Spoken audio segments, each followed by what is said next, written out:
नमस्कार बंधुगण एमती सब राशिफल देखा आमर ये चैनल को आपण मैंने निश्चित भाव में सब्सक्राइब कर दिंतु कारण आपण मैंने निज ग्रह एवं नक्षत्र विषय सदा सर्वदा अपडेट रही पारे। नमस्कार बंधुगण मुझे वैष्णव सुधाकर। चलतु आज आम यही नवेम्बर मसरे कन्या राशि व्यक्तिविशेषकर यही मासटी किपरि भाव में कटिब से विषय आम आलोचना करनेबा। कन्या राशि होउछंती राशि चक्रर षष्ठ राशि। यही राशि अधिपति महाग्रह होउछंती बुध महाग्रह। यही कन्या राशि सकाशे यही नवेम्बर मासरे रवि महाग्रह द्वितीय रे भ्रमण करुछंती एवं शुक्र मध्य निज घरे द्वितीय रे भ्रमण करुछंती।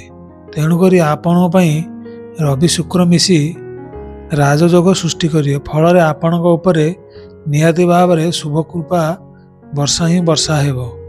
फल आपणक घरे खुशीर लहरी खेली बापा पुओंकर संपर्क में निश्चिंत भाव में दृढ़ता आसो।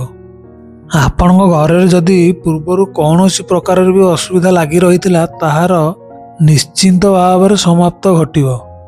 एथिरे कौन प्रकार भी संदेह नहीं। यही मासरे आपण को छोट छोट काम निश्चिंत भाव में सम्मान प्राप्ति घटिब एवं आपणकर आखपाख पड़िशा लोक मैंने आपण छोट छोट काम निश्चित भाव में प्रशंसा करेंगे। जदि आपण घर कौन प्रकार किसी भी असुविधा पूर्व लगी रही ताहा समाधान होगा सहित आपण जदि घर कौन पूर्वर किसी ऋण रही ताले से ऋणर निश्चित भाव में अवसान घटव एवं आपण ऋण मुक्त हेबे। जदि आपणकर घर कि बाहर कौन पुराणा काल शत्रु रही से मैंने यही मासरे हाथ बांधि रहा बाध्य हेबे। आपणकर कौन प्रकार भी क्षति यही मासरे से आदौ घटई पारे ना। से जेते चेष्टा कले से निश्चिंत हार सामना करने को पड़ो। से मैंने आपण को असुविधार पकाइबा बहुत चेष्टा करेंगे किंतु शेष असफल निश्चिंत। से मैंने जिते असफल हेबे सेतेबेले से निराश ही आपण सहित बंधुता करने निश्चिंत भाव में चेष्टा करेंगे किंतु आपण टिके सजग हो रहिबे कारण से माने भल मन रे आपण सह मित्रता करने को आदौ चेष्टा करेंगे ना। तेणुकरी शत्रु मान सहित आपण आदौ मित्रता करंतु नहीं। जदि आपणकर कौन घर कम अधारू अटकी रही आपणकर नूतन घर तोलिया बेले जदि ता पूरा हो पारि नाही एही मासरे ता पुनर्बार आरंभ हेबो एवं धीरे धीरे ता पूर्ण मध्य हेजिवो। आपण मध्य एहाकु विश्वास करि परिबे नाही कारण रवि महाग्रह शुक्र महाग्रह मिसी बहुत शुभ फल कन्या राशि को यही नवेम्बर मासरे प्रदान करुछंती। घरोई लोक मानकर निश्चित भाव में दृढ़ता आसीबो। फल आपण घर आगको आगको उन्नति पथरे निश्चित भाव में आगे चलिबो। एबे चलंतु आमे टिके व्यवसाय क्षेत्र पर नजर पकाइबा।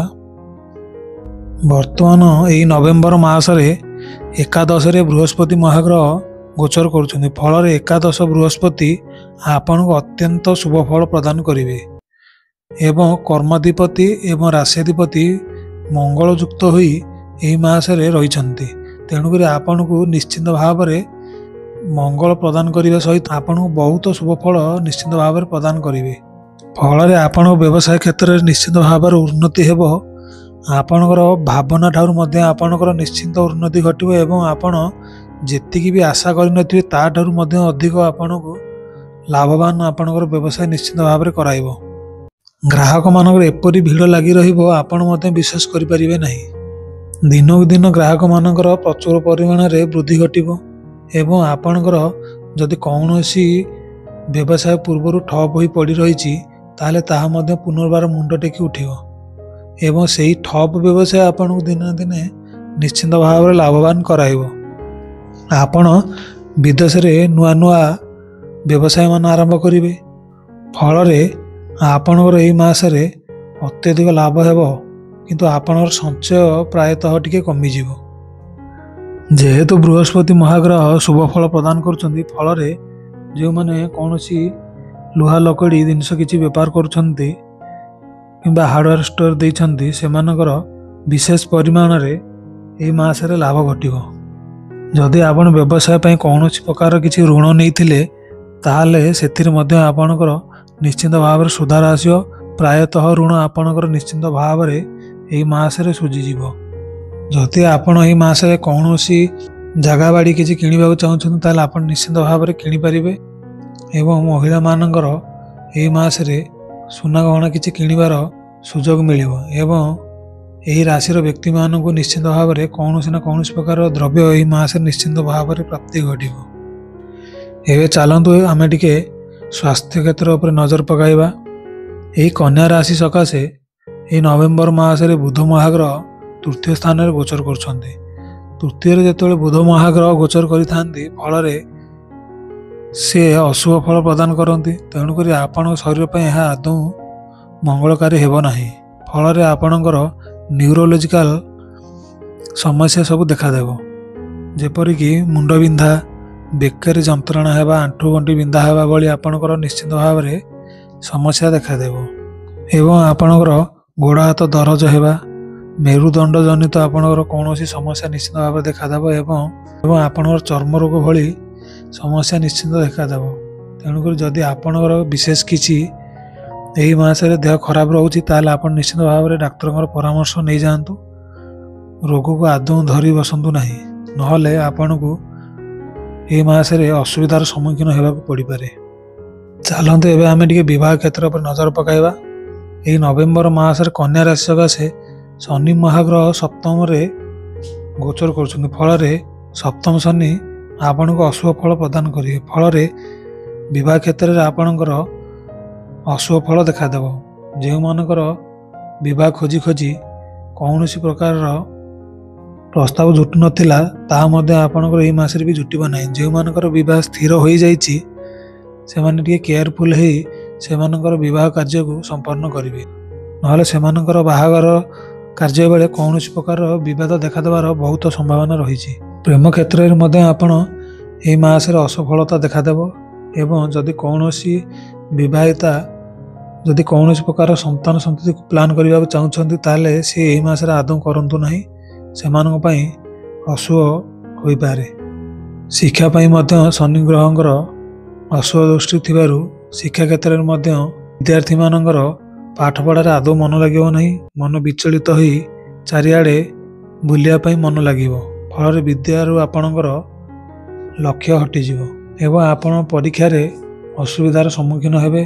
ଯଦି ଆପଣଙ୍କର ଏହି ମାସରେ କିଛି ପରୀକ୍ଷା ରହିଛି ତାହେଲେ ଆପଣ ଠିକ୍ ସମୟରେ ଗୋଟେ ପ୍ରଶ୍ନର ଉତ୍ତର ଆପଣଙ୍କର ପଢ଼ିଥିବା ସତ୍ତ୍ୱେ ଆପଣଙ୍କର ମନ ନ ପଡ଼ିପାରେ। ତେଣୁକରି ଟିକେ କେୟାରଫୁଲ୍ ହେଇ ଏହି ମାସରେ ବିଦ୍ୟା କ୍ଷେତ୍ରରେ ବିଦ୍ୟାର୍ଥୀମାନେ ରହିବେ। ଯେତେବେଳେ ଆପଣ ବିଦ୍ୟା ଗ୍ରହଣ କରୁଛନ୍ତି ସେହି ଘରେ ଆପଣ 11ଟି ମୟୂର ପଙ୍ଖକୁ ଓଲଟାଇ କାନ୍ଥରେ ଲଗାଇ ଦିଅନ୍ତୁ। ଫଳରେ ଆପଣଙ୍କର ବିଦ୍ୟା କ୍ଷେତ୍ରରେ ଏକାଗ୍ରତା ଆସିବା ଫଳରେ ଆପଣଙ୍କର ସବୁ ଏହି ମାସରେ ଯେଉଁ ବିଦ୍ୟା ଗ୍ରହଣ କରିବେ ତାହା ନିଶ୍ଚୟ ଭାବରେ ମନେ ରହିବ ଏବଂ ଆପଣଙ୍କର ବିଦ୍ୟା କ୍ଷେତ୍ରରେ ଉନ୍ନତି ହେବ। ପ୍ରତିକାର ରୂପରେ ଆପଣ ଏହି ମାସରେ ପକ୍ଷୀମାନଙ୍କୁ ବିଶେଷ କରି ଖାଦ୍ୟ ପ୍ରଦାନ କରନ୍ତୁ। ଏବଂ ଯଦି କୌଣସି ଜାଗାରେ ଆପଣ କାଉ ଦେଖୁଛନ୍ତି ତାହେଲେ କାଉକୁ ଆପଣ ଖାଦ୍ୟ ପ୍ରଦାନ କରନ୍ତୁ। ଫଳରେ ଶନି ମହାଗ୍ରହ ନିଶ୍ଚିତ ଭାବରେ ଶାନ୍ତ ହେବେ ଏବଂ ଆପଣଙ୍କୁ ଶୁଭ ଫଳ ପ୍ରଦାନ କରିବେ। ତା ସହିତ ଆପଣ ସବୁଦିନ 11 ଥରରୁ ଅଧିକ ଥର ହନୁମାନ ଚାଳିଶା ନାମ ଜପ କରନ୍ତୁ ଏବଂ ହରିନାମ ମହାମନ୍ତ୍ର ଜପ କରିବା ସହିତ ଘରେ ହରିନାମ ମହାମନ୍ତ୍ର ଆପଣ କୀର୍ତ୍ତନ କରନ୍ତୁ। ଫଳରେ ଆପଣଙ୍କ ଘରୁ ଚୌର ଭୟ, ସର୍ପ ଭୟ ଏବଂ ଅଗ୍ନି ଭୟ ନିଶ୍ଚିତ ଭାବରେ ଦୂର ହେବ ଏବଂ ଭଗବାନ ଆପଣଙ୍କର ନିଶ୍ଚିତ ଭାବରେ ମଙ୍ଗଳ କରିବେ। ଏହା ଥିଲା କନ୍ୟା ରାଶି ବ୍ୟକ୍ତିବିଶେଷଙ୍କର ଏହି ନଭେମ୍ବର ମାସର ରାଶିଫଳ। ଯଦି ଆପଣ ଏହିପରି ରାଶିଫଳ ଦେଖିବାକୁ ଚାହୁଁଛନ୍ତି ତାହେଲେ ଆମର ଏହି ଚ୍ୟାନେଲରୁ ଆପଣ ନିଶ୍ଚିତ ଭାବରେ ସବସ୍କ୍ରାଇବ୍ କରିଦିଅନ୍ତୁ। ଏତିକି କହି ବିଦାୟ ନେଉଛି। ନମସ୍କାର ବନ୍ଧୁଗଣ।